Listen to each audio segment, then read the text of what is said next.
Let's now use our newly gained knowledge about observables in our recipe book, in our course project. Thus far in there, we are already using a pattern, which you just learned in the last section, that you shouldn't use or that can be replaced with a better pattern. And that better pattern is, of course, to replace all our event emitters, which we have, with subjects.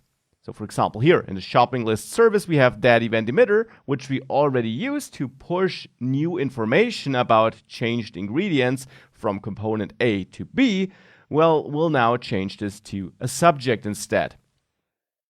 One tiny thing I also noticed is that here in the app component, we of course no longer need the onNavigate function, and therefore also not here this function handler. But that's a minor thing. Let's instead focus on the shopping list now. And there, in the shopping list service, I want to set up my subject.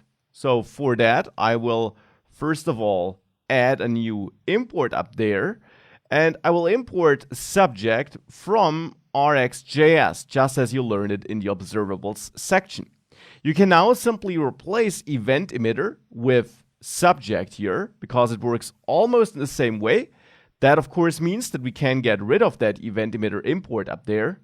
And now there's one thing we need to fix though. Whenever we call emit, we now have to call next instead, because subjects use next to emit or send a new value. Now, the parts where we consume ingredients changed, however, these parts don't need to change. So here in the shopping list component, where we subscribe to the ingredients changed event emitter previously, we now subscribe to the subject, and that is absolutely fine. It has the same syntax regarding that. However, there is one thing we do need to change. We don't need to change that syntax, but as you learned, it is a good and recommended practice to store that subscription in some property and clean it up when we leave the component. So I'll add a private property, IG change sub, or whatever you want to name it, which is of type subscription. And you therefore need to import subscription from RxJS at the top of your file. Now, with that changed, of course, it's not enough to create that property. I really want to store my subscription in that property. So I'll set this IG change sub equal to this SL service ingredients changed subscribe, because subscribe returns a subscription, which we store in there.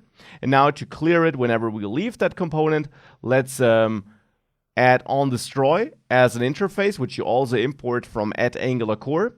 That forces us to add ng onDestroy here. And in ng onDestroy, we can now use our IG change sub property to unsubscribe. And this now is the recommended pattern, which will replace event emitter with a more optimal solution. Now we're using a similar pattern in the recipes area. If we have a look at the recipes service, there we have the recipe selected property, which is also an event emitter. And therefore, since this is also not decorated with output and not part of a component, which would be a totally different use case. So since we instead use that for a cross-component communication through a service, we should replace this with a subject as well. So let's replace event emitter with subject here, and therefore we can get rid of event emitter up there. And of course now, however, we have to import that subject here. So let's import subject from RxJS, and now make sure that wherever you are emitting a new value, you now use next instead. We're still setting up a subscription to it in the recipes component, but that was done to have a solution for loading different recipes before we added routing.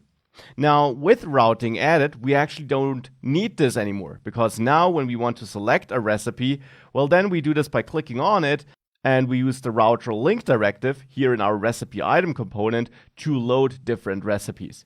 So instead here, we can actually get rid of recipe selected in total. But if we would use it as we did before, so where we would use that to select different recipes, you would use it as a subject. In our case, as I just mentioned, we can simply get rid of the usage of it and therefore also of the injection of recipe service here in our recipes component. And we can also get rid of the recipe model here. And with that all cleaned up, we're now using the subject in one place in the shopping list area, not in the recipes area, because there we have no use case for it right now. With that, our application looks good and works just like it did before, at least as far as we can go.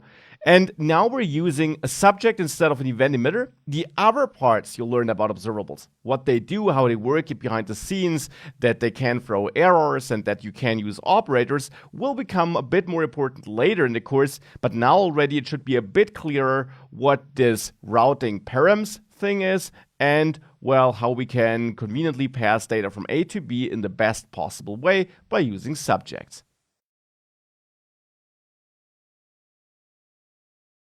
Welcome to this course module. This course module is about forms, so forms on your HTML page, and how Angular can help you with those forms. Now, on first sight, it might be strange why you would need that help, right? Because a form is something you can simply submit to the server, but then keep in mind you're creating a single page application. So there is no submitting to the server. Instead, you will need to handle the form through Angular. And if you then want to submit something to the server, you will need to reach out via Angular's HTTP service, which we'll cover later in the course, to that server. So you will need to handle your form through Angular. And actually, Angular will help you handling it, because not only will it allow you to get the values the user entered, it will also allow you to check if a form is valid. It will allow you to conditionally change the way the form is displayed, put some red borders around invalid controls. So Angular really ships with some powerful tools when it comes to working with forms. Let's take a closer look and let's understand what exactly Angular does for you, how it handles forms. So let's take a closer look at how Angular works together with forms. Consider this form. This is the HTML code of a form which you might use, and there is nothing Angular specific about this code. It's normal HTML code which you would place in your HTML documents to maybe display a form like this, with an input for the username and an input for the email address. Now, as mentioned in the last video, Angular's job now is to allow you to retrieve the values the user entered here, and also to check some other things like, is the form valid? Did the user enter valid information? And all that, of course, will happen in JavaScript, in TypeScript, so on the Angular 2 side of your app, you could say. So you somehow need to be able to parse the values the user enters, and you somehow need some JavaScript object representation of your form in your TypeScript code to work with.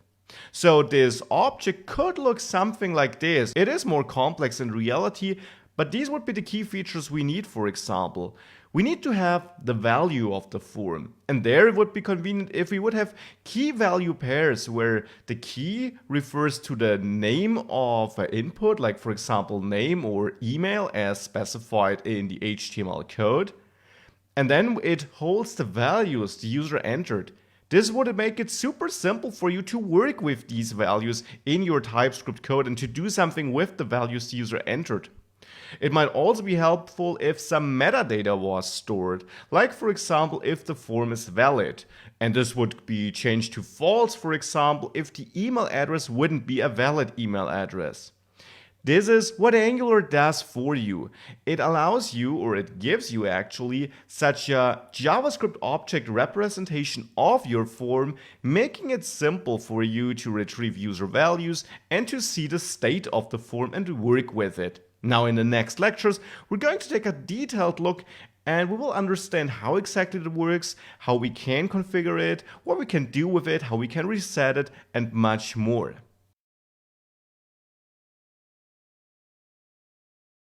Before diving in the actual code, it's super important to understand that Angular actually offers two approaches when it comes to handling forms. It offers the template-driven approach, which is called like this because there you simply set up your form in the template in HTML code, and Angular will automatically infer the structure of your form, will infer which controls your forms has, which inputs, and makes it easy for you to get started quickly. It also has a more complex approach, the reactive approach. There, you actually define the structure of the form in TypeScript code. You also set up the HTML code, and then you manually connect it, which might sound more complicated than it is in the end, and therefore it gives you greater control over it. You can fine-tune every little piece about your form. Now, in this module, we're going to have a look at both approaches. In the next videos, I'm going to start with the template-driven approach, which is fine for a lot of use cases, before we then dive into the more advanced reactive approach. So here I am on a simple example form just to get started. The code responsible for it is this HTML code in the template of my app component here, and you can find this code attached to this lecture here. Now, it's a simple form. We're going to expand it or enhance it with some features throughout this module, but to get started, this is just fine. Now, if we have a look at this HTML code, you will quickly realize that on the form tag here, I don't have the action attribute pointing to some route. I'm also not specifying the method attribute, which typically would be post. The reason for this is that this form should not get submitted to a server. I don't want a HTTP request to be the result of me clicking the submit button. Instead, as mentioned earlier, Angular should handle this form, and therefore I don't have an action on it. This of course means that right now if I hit the submit button, nothing happens. If you have a look at the refresh icon up there, you see it's not spinning, nothing happens because we're not actually sending a request. Well, we will work on this, but first let's understand what actually happens behind the scenes and how Angular infers such a forms, creates such a JavaScript object for us as it does when using the template-driven approach. Let's understand how we get Angular to create this form object for us.